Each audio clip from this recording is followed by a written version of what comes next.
साथियों, जय भीम, नमो बुद्धाय। जैसा कि हम पीछे भी चर्चा कर चुके हैं साथियों, आज हम एक ऐसे महान महापुरुष और जननायक के नेता हैं, जननायक हैं, जो भी कहा जाए उनके लिए शब्द कम हैं। बहुत बड़े महान कार्य किए हुए हैं, उनके विषय पे हम चर्चा करेंगे। आज के हमारे महापुरुष हैं राम स्वरूप वर्मा, जो कि उत्तर प्रदेश से आते हैं साथियों। इनका बहुत बड़ा बहुजन समाज के लिए योगदान रहा है। पूरे जीवन पर्यंत उन्होंने बहुत बड़े बड़े कार्य किए हैं बहुजन समाज के लिए और जगाए हैं समाज को। एक तरह से देखा जाए तो राम मनोहर लोहिया, जिसका कि नाम के कोई मोहताज, कोई परिचय के मोहताज नहीं, राम मनोहर लोहिया से सभी परिचित हैं। उनके समकालीन नेता हैं, डॉक्टर बाबा साहेब अम्बेडकर के समकालीन नेता रहे हैं।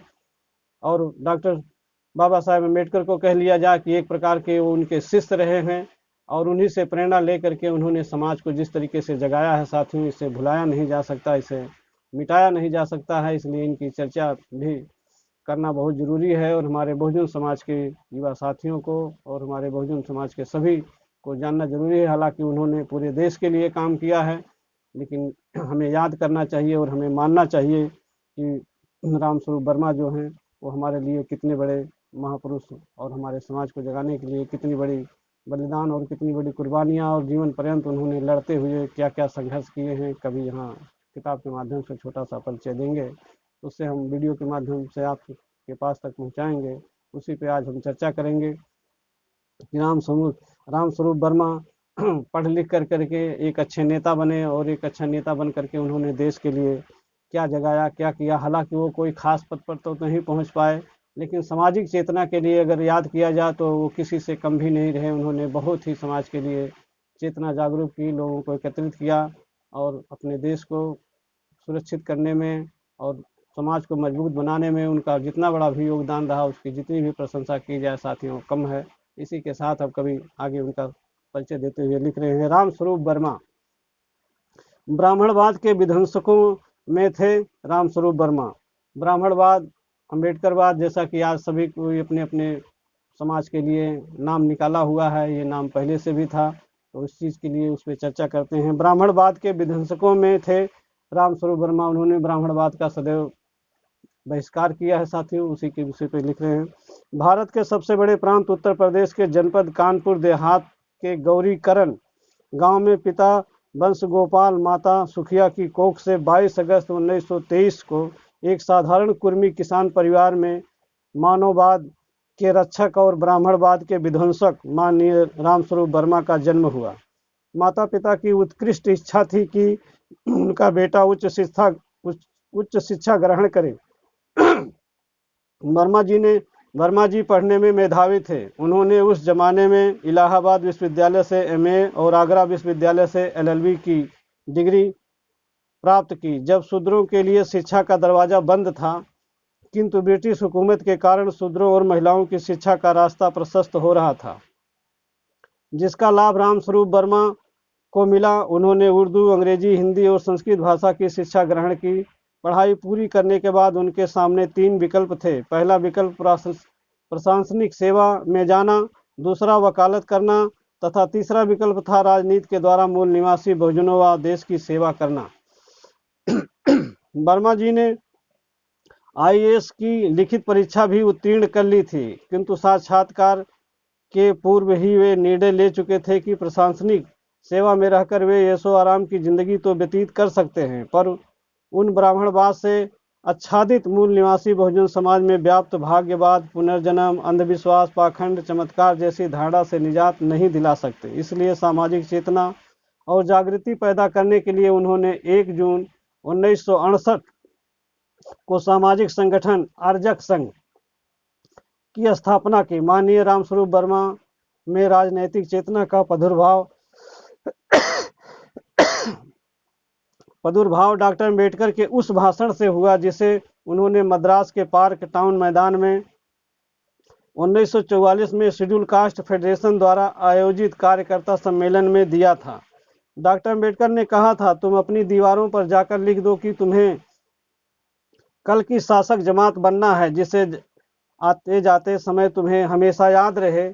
माननीय रामस्वरूप वर्मा पर डॉक्टर अम्बेडकर के उस भाषण का भी बहुत ही प्रभाव पड़ा। जिससे उन्होंने 25 अप्रैल 1948 को बेगम हजरत महल पार्क में दिया था। डॉक्टर अंबेडकर ने कहा था, जिस दिन अनुसूचित जात, जनजाति और अन्य पिछड़े वर्ग के लोग एक मंच पर होंगे, उस दिन वे सरदार वल्लभ भाई पटेल और पंडित जवाहरलाल नेहरू का स्थान ग्रहण कर सकते हैं। माननीय रामस्वरूप वर्मा ने SC, ST एवं OBC के सामाजिक ध्रुवीकरण के लिए ही अर्जक संघ की स्थापना की। साथियों, जैसा कि यहाँ कवि बता रहे हैं कि अर्जक संघ नाम का एक संस्था बना करके रामस्वरूप वर्मा, और उसी के जरिए उन्होंने समाज को चेतना और जागृति में जगाया और समाज को सहयोग किया। उसी का वर्णन करते हुए कवि यहाँ लिख रहे हैं, आगे की पंक्तियों में हमें सचेत कर रहे हैं। आजाद भारत का प्रमुख दल कांग्रेस थी। विरोधी दल के रूप में डॉक्टर राम मनोहर लोहिया की समाजवादी पार्टी थी। डॉक्टर लोहिया कांग्रेस के विरोधी दल के रूप में उभार पर थे। मूल निवासी बहुजन समाज कांग्रेस के साथ था। 52% अन्य पिछड़े वर्ग का वोट हासिल करने के लिए डॉक्टर लोहिया ने नारा दिया, संसोपा ने बांधी गांठ 100 में पावे पिछड़े 60। इस नारे से पिछड़ों को समाजवादी आंदोलन से जुड़ने का रास्ता साफ किया। रामस्वरूप वर्मा संसोपा से जुड़ गए। वर्मा जी गांव में पैदा हुए थे। गांव की हर तस्वीर उनके सामने रहती थी। समाजवादी प्रचार करते रहे हैं। जो समाजवादी होता है वह जातिवादी नहीं हो सकता, और जो जातिवादी होता है वह समाजवादी नहीं हो सकता।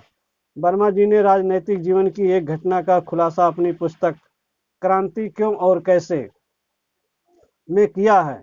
वे लिखते हैं, मंगलदेव विशारद उत्तर प्रदेश राज्य के सार्वजनिक विभाग में मंत्री रहे। संसोपा में रहते हुए जब उन्हें अपने जन्म स्थान आजमगढ़ में एक भूमिहार के घर उच्च वर्गीय साथियों से अलग बैठाकर पत्तल के अभाव में एक फोड़ी गई हंडिया, जो कि छोटा मिट्टी का बर्तन होता है, जिसका मुंह फोड़कर चौड़ा पात्र बनाया गया था। चावल, दाल व सब्जी एक साथ दे दी गई और पानी पीने के लिए एक कुल्हड़ के अभाव में दिवाली के दिए में दिया गया। तब मंगलदेव जैसे विद्वान सम्मानित व्यक्ति इस पर इस घृणा और तिरस्कार की कितनी चोट लगी होगी, इसका अनुभव दरिद्र ब्राह्मण कैसे कर सकता है। भले ही सवर्णों के जानवर रोज बर्तनों में दूध रोटी खाते हों, जिनके मांजने में उन्हें रंच मात्र भी संकोच नहीं होता है, लेकिन मंगलदेव के खाने में उनका धातु का बर्तन किसी काम का नहीं रह जाता है। ऐसे तिरस्कार और घृणापूर्ण विचार पुनर्जन्म पर आधारित ब्राह्मणवाद के अलावा कहाँ से आ सकते हैं। यहाँ दशा उत्तर प्रदेश के राज्य के एक अनंत मंत्री की है, जो फिर करोड़ों अंतजय मलेच्छ और शूद्र कितना तिरस्कार और घृणा पाते होंगे, इसका महज अनुमान लगाया जा सकता है।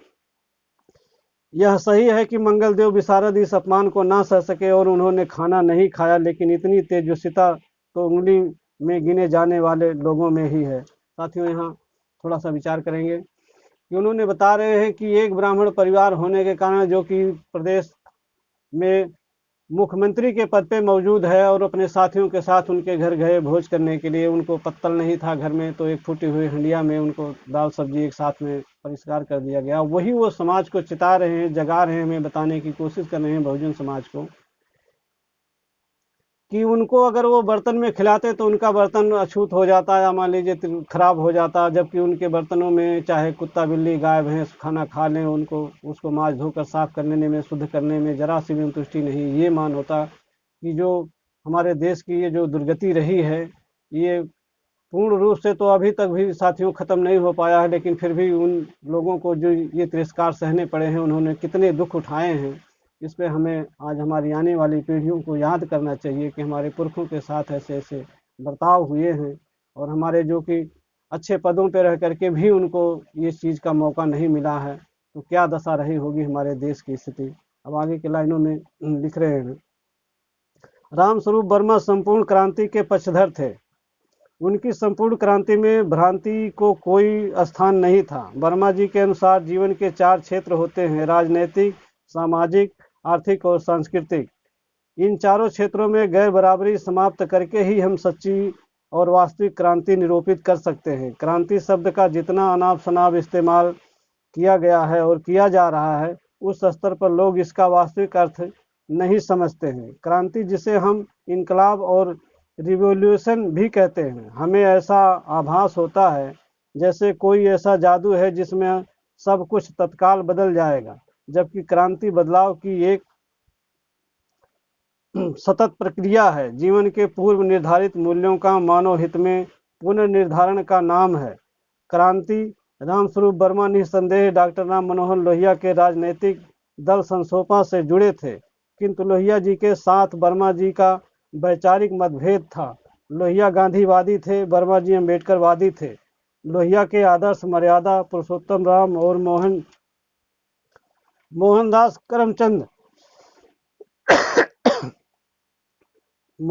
करमचंद गांधी थे, जबकि रामस्वरूप वर्मा के आदर्श भगवान बुद्ध, फूले, अम्बेडकर और पेरियार थे।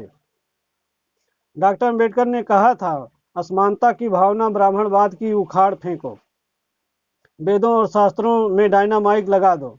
अर्जक संघ के संस्थापक माननीय रामस्वरूप वर्मा ने अर्जक संघ के कार्यकर्ताओं को निर्देश दिया कि पूरे देश में जहां जहां अर्जक संघ के कार्यकर्ता हैं, वे बाबा साहेब डॉक्टर अम्बेडकर के जन्मदिन को चेतना दिवस के रूप में मनाएं और मूल निवासी बहुजनों को चैतन्य करने के लिए 14 अप्रैल 1978 से 30 अप्रैल तक पूरे महीने रामायण और मनुस्मृति का दहन करें। अर्जक संघ के कार्यकर्ताओं ने रामस्वरूप वर्मा के आदेशों का पालन करते हुए रामायण और मनुस्मृति को घोषणा के साथ जलाया। साथियों, यहाँ थोड़ा सा विचार करेंगे कि मनुस्मृति को बाबा साहब ने डॉक्टर 1927 में ही जलाया था, लेकिन ये कार्य वहाँ से नहीं, बल्कि रामस्वरूप वर्मा भी यहाँ पर बता रहे हैं कि पूरे महीने अर्जक संघ के जो कार्यकर्ता थे उन्होंने मनुस्मृति और रामायण को जलाया था। इस पर विचार करना चाहिए कि ये बहुजनों के हित में नहीं था और मानने लायक ये कोई ग्रंथ या कोई ऐसा नहीं, इनका कल्पनीय किताबें थी जो लिख करके और देश के ऊपर ऐसा चला दिया और अत्याचार करते रहे। साथियों, बड़े दुख के साथ कहना पड़ता है, ऐसा होना नहीं चाहिए। लेकिन अब आगे की लाइनों में क्या कर रहे हैं रामस्वरूप वर्मा, कभी यहाँ दे रहे हैं। रामस्वरूप वर्मा संसोपा से सन 1957 में कानपुर के रामपुर क्षेत्र से चुनाव लड़े और विधानसभा के सदस्य चुने गए। इसके बाद 1967, 1969, 1980, 1989 और 1991 में सदस्य विधानसभा के चुनाव में विजयी रहे। माननीय वर्मा जी के तर्क के सामने विधानसभा में शासक जातियों की घिघी बंध जाती थी। सन 1967 की संविदा सरकार में वर्मा जी डॉक्टर लोहिया की पार्टी संसोफा से जीतकर उत्तर प्रदेश विधानसभा में पहुंचे। चौधरी चरण सिंह के मंत्रिमंडल के वह वित्त मंत्री बनाए गए, जहां उन्होंने मुनाफे का बजट पेश किया। वर्मा जी ने उत्तर प्रदेश विधानसभा में एक ऐसा बिल पेश किया कि धर्म के नाम पर सार्वजनिक भूमि पर मंदिर और मजार बनाकर सरकारी भूमि का अधिग्रहण किया जा रहा है। सड़कों के किनारे व बीच में धर्म स्थल बनाया जा रहा है। इसे रोकने की आवश्यकता है। सवर्णों ने बिल का विरोध किया कि ऐसा करने से सांप्रदायिकता बढ़ेगी। वर्मा जी ने उन्हें उत्तर देते हुए कहा, कुछ लोगों ने कहा है कि इससे सांप्रदायिकता बढ़ेगी। तमिलनाडु में सरकार ने 12,000 मंदिरों को अपने हाथ में ले लिया। वहाँ कोई अशांति नहीं हुई, कोई सांप्रदायिकता नहीं भड़की। हाँ, अगर यह होता कि विधेयक के जरिए जो मंदिर हैं उनको गिरा दिया जाए तो जरूर अशांति की बात होती। इसमें तो यह है कि जितने पूजा स्थल है उनको सरकार अपने नियंत्रण में ले और हर पूजा स्थल पर जो चढ़ावा चढ़ेगा वह सरकार को प्राप्त होगा। पुजारी रखने के बाद जो बचता है वह धर्महित कार्यों में खर्च किया जाए। इसमें सांप्रदायिकता लेश मात्र भी नहीं है। मूल निवासी बहुजन समाज के विधायक जहां एक तरफ बिल का समर्थन कर रहे थे तो ब्राह्मण विधायक परेशान थे। ब्राह्मण विधायक राम अवतार दीक्षित ने कहा कि हम भी रामचरितमानस को धर्म ग्रंथ नहीं मानते, किंतु उसका जलाना उचित नहीं। इसके उत्तर में रामस्वरूप वर्मा ने कहा कि मैं दीक्षित जी को याद दिलाता हूं कि वे रामायण को धार्मिक किताब नहीं मानते। इसी सदन में जब रामायण का पन्ना फाड़ा गया तो फैसला हुआ कि रामायण धार्मिक किताब है और गांधी जी इस किताब को मानते थे। जब रामायण धर्म की किताब नहीं है, फिर झगड़ा काहे का है। रामायण जलाने का कार्य 1978 में 14 अप्रैल से 30 अप्रैल तक हुआ था। चेतना जागृति के नाम पर पर्चे बांटकर रामायण और मनुस्मृति जलाई गई थी। उन्होंने कहा कि आगे जब फिर अवसर आएगा तो फिर जलाएंगे। तर्क दिया गया कि गांधी जी ने जब असहयोग आंदोलन किया तो उन्होंने कहा था विदेशी कपड़ों का विरोध करो, तो मानवर कपड़े तो सभी को हानि नहीं करते। रामस्वरूप वर्मा के तर्क सुनकर उनके विरोधी भी बंगले झांकने लगते थे। उनके समर्थक विधानसभा के अंदर और बाहर यत्र तत्र सर्वत्र निडर और निर्भीक थे। उनके अनुयायियों ने ही उत्तर प्रदेश विधानसभा में रामायण के पन्ने फाड़े, बाहर रामायण और मनुस्मृति को जलाकर राख कर दिया। साथियों, रामस्वरूप वर्मा ऐसे ही नहीं थे, उनके अनुयायी भी थे, उनको मानने वाले भी थे, उनको जानने वाले भी थे। एक पढ़े लिखे अच्छे व्यक्ति थे और जिसके कारण जो कोई कि उनका लोग साथ देते थे और जब भी वो समाज के लिए कुछ कर दिखाने का साहस रखते थे। इतना ही नहीं, वर्मा जी ने उत्तर प्रदेश के सरकारी और गैर सरकारी पुस्तकालयों में बाबा साहेब डॉक्टर अम्बेडकर का साहित्य रखवाया, जिसके कारण मूल निवासी बहुजनों में स्वाभिमान जागने लगा। तत्पश्चात शासक जातियों ने बाबा साहेब द्वारा लिखित जाति भेद का उच्छेद, इस एक पुस्तक का नाम है साथियों, और एक अन्य पुस्तक जो जब्त करने का आदेश जारी कर दिया। शासनादेश के विरोध में रामस्वरूप वर्मा ने ललित सिंह यादव से हाई कोर्ट इलाहाबाद में याचिका दायर करवाई। ललित सिंह यादव ने इलाहाबाद हाई कोर्ट से दोनों पुस्तकों को बहाल करवाया। इतना ही नहीं, उन्होंने उत्तर प्रदेश सरकार पर मानहानि का मुकदमा दायर कर उत्तर प्रदेश की सरकार से पूरे मुकदमे का हर्जाना और खर्चा भी वसूल लिया। राम भक्त लोहिया और राम विरोधी रामस्वरूप वर्मा की स्थिति सांप और नेवले की थी। मूल निवासी बहुजन समाज में जन्मे महान साहित्यकार एवं लेखक मुद्राराक्षस डॉक्टर राम मनोहर लोहिया और रामस्वरूप वर्मा के संबंधों की चर्चा करते हुए लिखते हैं, मेरी भेंट वर्मा जी से दिल्ली में डॉक्टर राम मनोहर लोहिया के गुरुद्वारा रकाबगंज रोड स्थित बंगले में 1 बजे दोपहर के समय तब हुई जब वे रामचरितमानस को लेकर डॉक्टर राम मनोहर लोहिया से बेहद उत्तेजक बहस कर रहे थे। डॉक्टर लोहिया की पुस्तक थी रामचरितमानस। वे मनुस्मृति को भी उतना ही पसंद करते थे। मनुस्मृति और रामचरितमानस पर मैं भी डॉक्टर राम मनोहर लोहिया से पहले भिड़ चुका था। वे हिंदुत्व को गांधी के नजरिए से देखते थे। उन्हें हिंदुओं में कुछ ऐसा जरूर दिखता था जिसमें सुधार व संशोधन किया जाए, लेकिन हिंदुत्व को खारिज करना उन्हें पसंद नहीं था। और रामस्वरूप वर्मा भारतीय समाज में क्रांतिकारी और बुनियादी परिवर्तन के लिए हिंदुत्व से मुक्ति चाहते थे। डॉक्टर लोहिया को हिंदुत्व को खारिज करना कतई बर्दाश्त नहीं था। इन्हीं मुद्दों पर डॉक्टर लोहिया का वर्मा जी से भारी विवाद हुआ और यही विवाद डॉक्टर लोहिया की पार्टी से अलगाव का कारण बना। साथियों, दोनों में वो हिंदुत्ववादी थे और वो अम्बेडकरवादी थे और चलते चलते दोनों एक साथ में समाज के लिए काम करते रहे, लेकिन कुछ समय पश्चात जाकर के दोनों में इसी बातों से मतभेद हुआ। वो अम्बेडकरवाद को चाहते थे, वो हिंदुत्व को चाहते थे और इसी से दोनों का अलग हुआ। अब आगे की लाइनों पे कभी प्रकाश डाल रहे हैं। वर्मा जी ने नारा दिया था, मरेंगे मर जाएंगे, हिंदू नहीं कहलाएंगे। रामचरितमानस में पिछड़ी जातियों को नीच और जंगली कहा गया है। उसी रामचरितमानस को आदर्श ग्रंथ मानकर डॉक्टर राम मनोहर लोहिया रामायण मेला लगवाते थे। फिर लोहिया को समाजवादी कैसे कहा जा सकता है? लोहिया समाजवादी नहीं ब्राह्मणवादी थे। जिस ब्राह्मणवादी व्यवस्था को उखाड़ फेंकने में रामस्वरूप वर्मा आजीवन संघर्ष करते रहे, आखिरकार उन्होंने संसोपा से अलविदा कर मूल निवासी बहुजन समाज के शुभ चिंतक चौड़ महाराज सिंह भारती, बाबू जगदेव प्रसाद, प्रोफेसर जयराम प्रसाद सिंह, लक्ष्मण चौधरी, नंद किशोर सिंह से संपर्क कर 7 अगस्त 1972 को शोषित समाज दल की स्थापना की और नारा दिया।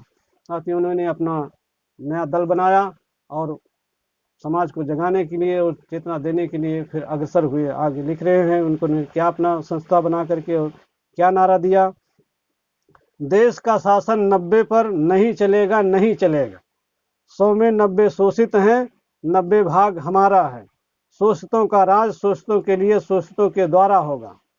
रामस्वरूप वर्मा का मानना था सामाजिक चेतना से ही सामाजिक परिवर्तन होगा और सामाजिक परिवर्तन के बगैर राजनीतिक परिवर्तन संभव नहीं।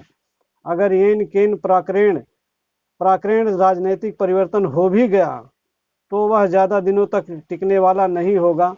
रामस्वरूप वर्मा सामाजिक सुधार के पक्षधर नहीं थे। वे सामाजिक परिवर्तन चाहते थे कि समाज में सुधार करके, संशोधन करके इससे कुछ नहीं होने वाला है, बल्कि इसको शुरू से ही खारिज किया जाए और इसे बदल दिया जाए। वे हमेशा समझाया करते थे कि जिस प्रकार दूध से भरे टब में यदि पोटेशियम साइनाइड का टुकड़ा पड़ जाए तो उस टुकड़े को दूध के टब से निकालने के बाद भी दूध का प्रयोग करना जानलेवा होगा। इसलिए ब्राह्मणवादी मूल्यों में सुधार की कोई गुंजाइश नहीं है।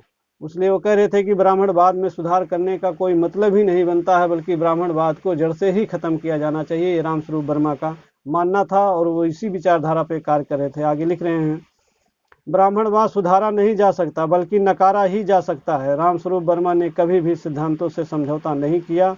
उन्होंने सिद्धांतहीन राजनीति नहीं की। 1960-1998 को उनका परिनिर्वाण हो गया। साथियों, रामस्वरूप वर्मा के जैसा कार्य बहुजन समाज के लिए किसी और अन्य राजनेता ने नहीं किया कि इतना उन्होंने मिल करके और जोड़ करके साथ में रह करके और उसे सीख के फिर अलग हुए, अपनी संस्था बनाए। उनके कार्यों को बहुजन समाज भुला नहीं सकता है। बहुत बहुत धन्य है, बहुत बहुत सलाम है रामस्वरूप वर्मा जी को। वो अम्बेडकरवादी थे, पूर्ण रूप से उन्होंने खुल्लम खुल्ला किया और उन्होंने रामायण मनुस्मृति को जलाया, दहन किया, जो कि बाबा साहब ने भी किया और बाबा साहब के समकालीन थे। साथियों, ज़्यादा चर्चा नहीं करेंगे, वीडियो लंबी हो रही है, यही वीडियो को विराम लेते हैं और आगे हम फिर किसी और अपने बहुजन महापुरुष के बारे में जो नेता रहे हैं, जो समाज सुधारक रहे हैं, संत रहे हैं, हम इन्हीं सब महापुरुषों के विषय पे चर्चा करते हैं और वीडियो के माध्यम से आप लोगों तक ये संदेश देने की कोशिश करते हैं। शायद ही हमारे बहुजन समाज को, इससे युवा साथियों को थोड़ा लाभ हो, उनमें चेतना और जागृति जागे और इससे वो लाभ उठा करके अपनी एक बेहतर जीवन, शिक्षा में जा करके एक बेहतर जीवन जिए। साथियों, इसी के साथ हम विराम लेते हैं आप सभी साथियों को। जय भीम, नमो बुद्धाय।